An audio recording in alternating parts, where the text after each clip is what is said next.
Hi, welcome to this episode of The Daily. My name is Brendan Malone.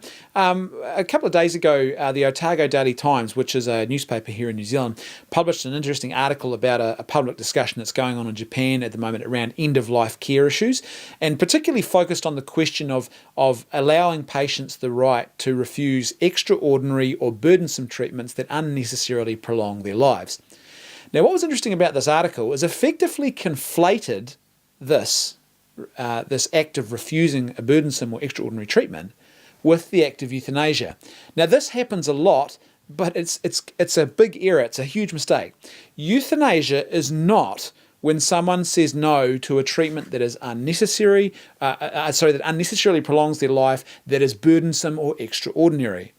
So if, for example, a person is in the final stages of terminal illness and consuming food becomes too painful for them, refusing that burdensome or extraordinary treatment in that situation is not an act of euthanasia.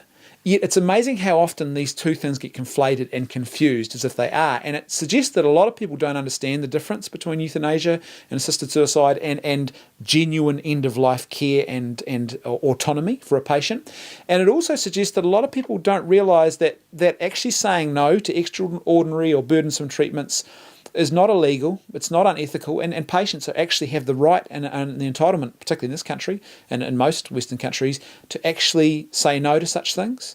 That they aren't being forced to prolong their lives unnecessarily and to keep on living no matter what. That in actual fact, when it comes to end-of-life care, the patients have a lot of autonomy and options available to them currently. Not only that, but patients also have a lot of really good and very excellent end-of-life care and pain management and therapies and other things that are available to them, so they don't have to pass through those final moments in terrible anguish and agony and absolute distress and die this horrible, contorted, horrific kind of death.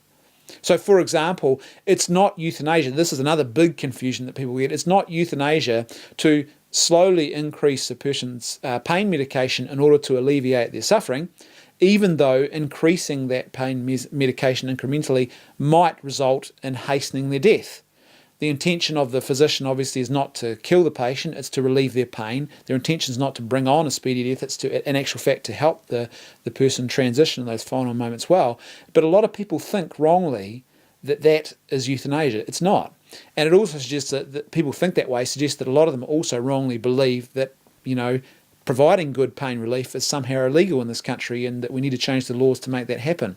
It's a really important point. I think this article really brought it home to me again, that in the euthanasia debate, in the discussion, regardless of where you fall on the spectrum of this issue, what you feel about the morality of euthanasia and assisted suicide, it's really important that you actually do some really good reading about this and look into the full facts of what this issue is really about and what euthanasia really is and isn't. Because otherwise, if you don't understand or you go into this debate with ignorance, you could very easily end up supporting something very dangerous and problematic because you wrongly thought you were actually supporting something that's already legal, that's perfectly ethical, and that happens all the time quite acceptably in this country. Thanks for watching. I'll see you tomorrow on The Daily.